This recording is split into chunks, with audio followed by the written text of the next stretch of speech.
मुंबई विमानतळावर आज मोठ्या प्रमाणात गांजा सापडला आणि हा गांजा भांडूपला गेला होता आणि संजय राऊत यांनी अक्षरशः गांजा ओढून पत्रकार परिषद केली।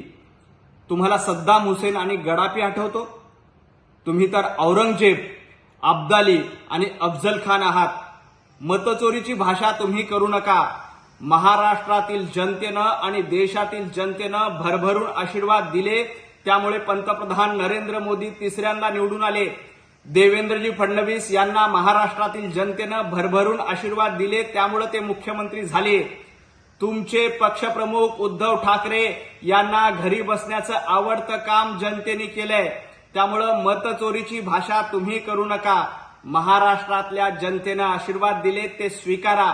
आणि तुम्हाला एवढाच निवडणूक आयोगावर शंका असेल, प्रश्नचिन्ह असेल, तर तुम्ही आधी तुमच्या भावाचा राजीनामा घ्या, उभाटा गटाच्या सर्व खासदारांचा राजीनामा घ्या आणि पुन्हा एकदा जनतेमध्ये होऊन जाऊ द्या। दूध का दूध आणि पाणी का पाणी, जनता आशीर्वाद कुणासोबत देईल हे महाराष्ट्रातल्या जनतेला माहिती आहे। त्यामुळे राहुल गांधींची प्रवक्तेगिरी करणं सोडा, काँग्रेसची प्रवक्तेगिरी करणं सोडा। जनता भारतीय जनता पार्टीच्या सोबत आहे।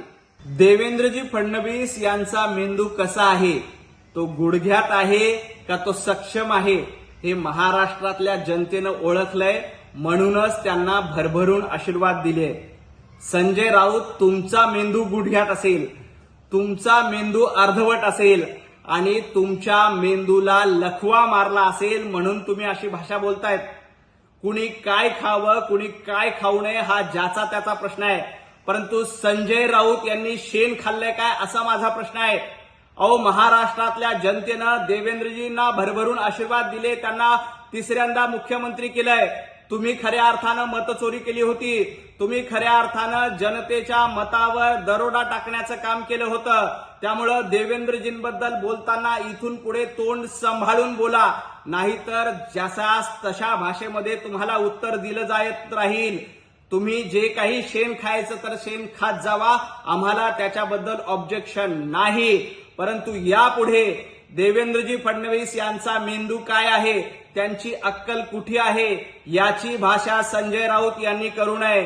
तुमचा मेंदू हा कुठे जातो आणि तुमच्याबद्दल जर का महाराष्ट्राला सांगायला लागलो, तुमचे कारनामे काय आहेत हे जर का महाराष्ट्राला सांगायला लागलो, तर तुम्हाला तोंड काळं करण्याची वेळ येईल आणि अलिबागला जो चोरून तुम्ही बंगला घेतलाय ना, त्या बंगल्यामध्ये लपून बसावं लागेल।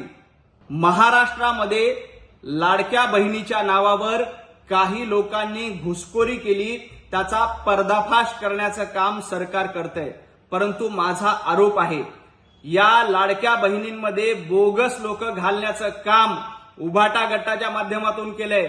संजय राऊत यांनी बोगस पद्धतीने फॉर्म भरून दिले, राष्ट्रवादी शरद पवार गटानं बोगस पद्धतीने फॉर्म भरून गेले, काँग्रेसने आपापल्या मतदारसंघामध्ये बोगस पद्धतीने फॉर्म भरून दिले। संजय राऊत यांच्या सांगण्यावरून मुंबईच्या शाखांमधून बोगस पद्धतीने लाडक्या बहिणीचे फॉर्म भरून दिले आणि त्याचा पर्दाफाश करण्याचं काम, त्याची चाळणी करून त्यांना बाजूला करण्याचं काम सरकार करतंय, तर संजय राऊत यांचं पोट दुखतंय। अहो, तुम्ही लाडक्या बहिणीच्या नावाने जी घुसखोरी केली, तुम्ही शाखेतून जे फॉर्म भरले, ते फॉर्म आता बाजूला करण्याचं काम आम्ही करतोय आणि तुम्ही ज्या बोगस पद्धतीनं लाडक्या बहिणीचे फॉर्म भरलेत त्यांना बाजूला करण्याचं काम हे सरकार करतंय। त्यामुळे तुम्ही लाडक्या बहिणीच्या योजनांवर टीका करू नका। देवेंद्रजी फडणवीस हे लाडक्या बहिणीचे लाडके भाऊ आहेत आणि तुम्हाला आज भाऊ आठवलाय। इतके दिवस तुम्हाला सख्या भावाची आठवण येत नव्हती, परंतु विधानसभा निवडणुकीमध्ये तुम्हाला घरी बसवलं, त्यानंतर तुम्हाला लाडक्या भावाची आठवण येते। त्यामुळे लाडक्या बहिणीच्या, लाडक्या भावाच्या बाता संजय राऊत यांनी करू नयेत। भांडूपमध्ये एक गाढव नाका आहे आणि या गाढव नाकाचं नेतृत्व संजय राऊत करतायत का, असा माझा सवाल आहे। पाकिस्तानबद्दल तुम्ही काय बोलतायत? क्रिकेटबद्दल भारतीय जनता पार्टीने शेपूट घातली। अहो, शेपूट तुम्ही घातली असेल। भारतीय जनता पार्टी क्रिकेटच्या बाबतीत आणि राष्ट्रप्रेमाच्या बाबतीत अतिशय सजग आहे। जावेद मियादादला घरी घेऊन बिर्याणी खिलवणारे तुम्ही क्रिकेटची भाषा करू नका, पाकिस्तानची भाषा करू नका। तुम्ही पाकिस्तान ज्या भाषेत बोलतायत त्या भाषेत संजय राऊत बोलतायत. अहो, तुम्हाला क्रिकेटबद्दल जर का एवढंच प्रेम असेल तर तुम्ही तुमचे सचिव आणि आमदार मिलिंद नार्वेकर यांना सांगा, आधी मिलिंद नार्वेकर यांचा MCA वरचा राजीनामा घ्या आणि मग क्रिकेटबद्दल बोला. भारत आणि पाकिस्तान यांच्या दरम्यानमध्ये एकही सामना होणार नाही. भारताचा खेळाडू पाकिस्तानच्या भूमीवर जाणार नाही आणि पाकिस्तानचा खेळाडू भारताच्या भूमीवर येणार नाही.